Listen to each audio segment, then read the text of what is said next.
We may be a little late. The Kansas City Chiefs minicamp is behind us, but doesn't mean we have a lot to review. I know, I'm slacking on a week or two. I also missed the ring ceremony. So to make it up for y'all, I changed the intro a little bit. So y'all already know what to do. Let's have some fun.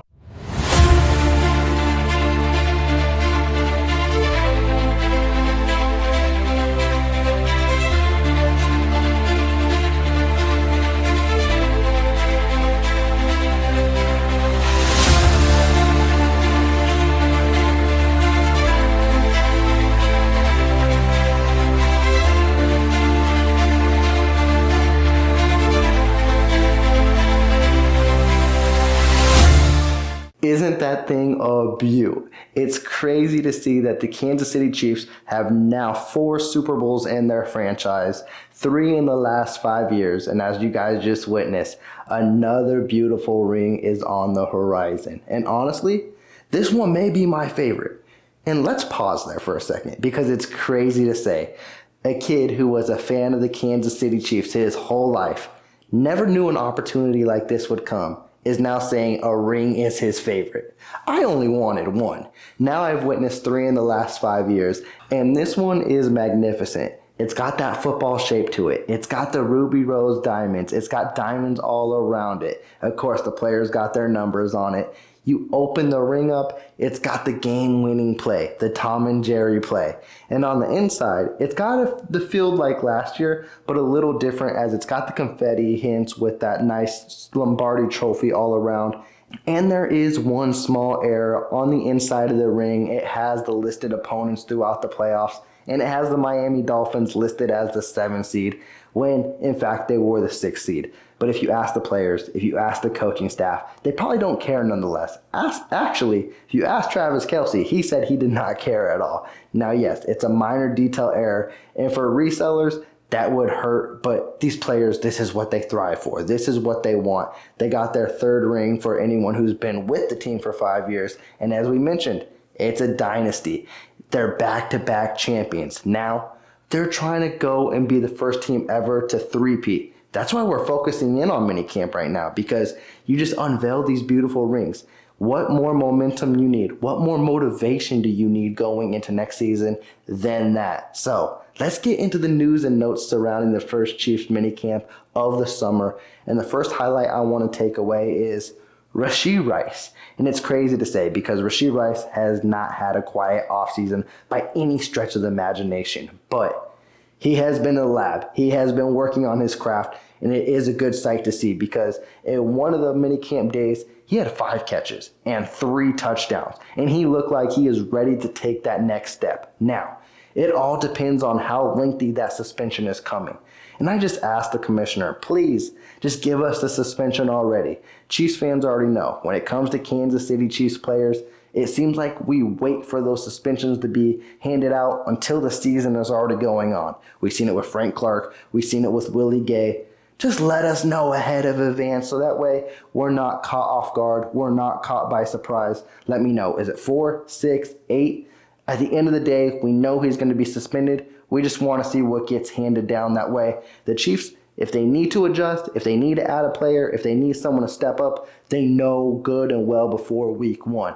But staying in that wide receiving room, the newly acquired wide receiver, Marquise Hollywood-Brown, has also been making a name for himself, and he has been that explosive threat that the Kansas City Chiefs have been looking for. He has been putting on a show in minicamp, taking the top off, and becoming one of Patrick Mahomes' favorite weapon. And it's something you love to see.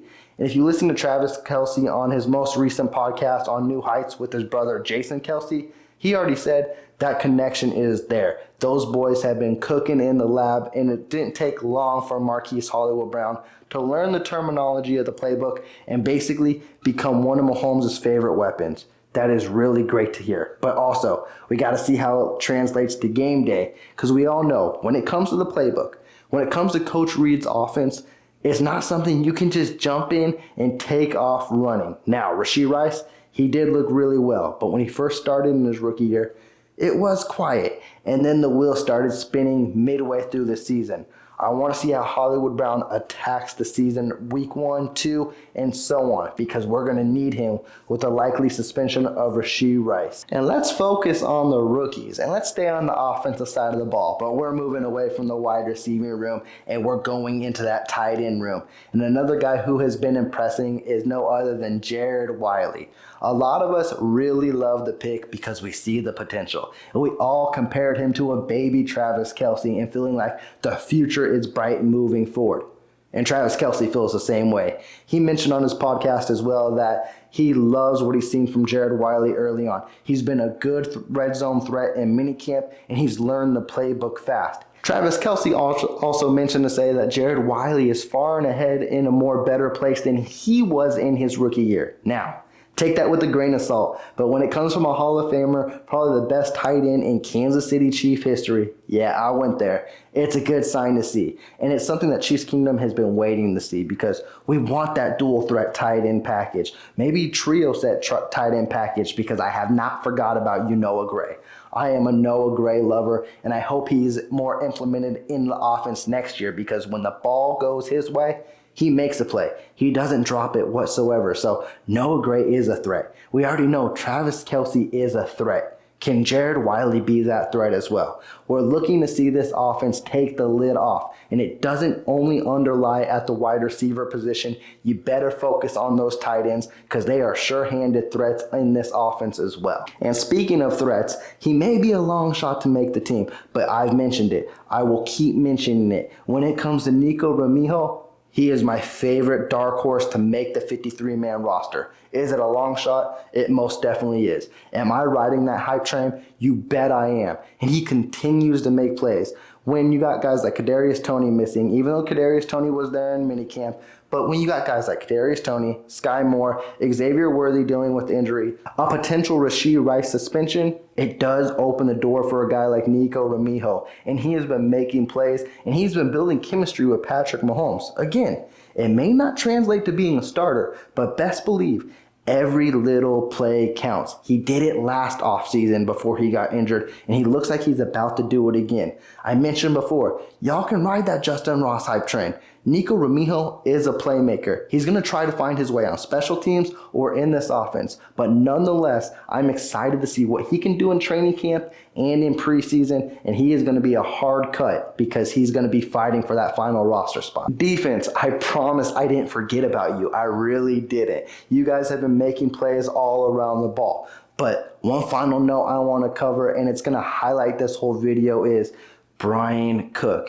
He has probably been the star of the Kansas City Chiefs OTAs and mini camps, and he's coming off a really gruesome injury as well, and he is looking better than ever. And it's something you like to see, because with the Kansas City Chiefs secondary taking a hit with losing L'Jarius Sneed, someone needs to step up. And Brian Cook, he is a playmaker, he is a thumper, and he is someone to elevate his game and make his name known in the NFL. During minicamps in one day, he had 2 interceptions, and he is looking better than ever.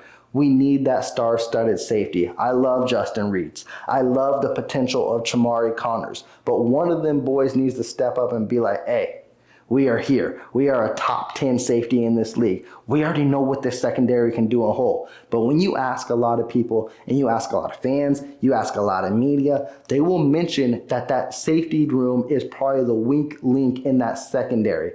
Those boys need to step it up and take it to that next level. I'm not doubting them, but if they do, you already saw what that secondary was last year. If you get Justin Reed, Brian Cook, and Chamari Connors firing on all cylinders, those thumpers, that secondary is going to look scarier than ever. But with that, Chiefs Kingdom, that wraps up minicamp. That wraps up this video. Again, I do apologize for taking so long to make a video. I'll try to make one once every week because we already know off season, it's in and out. It's the quiet time, but I got a lot of Kansas City Chiefs stuff on my mind, so I will share it with you. So please don't miss out on that. If you do want to keep more in tune with my content, please do subscribe to the channel. If you did like this video, please hit that big thumbs up. I'm checking out. Y'all take care. Peace.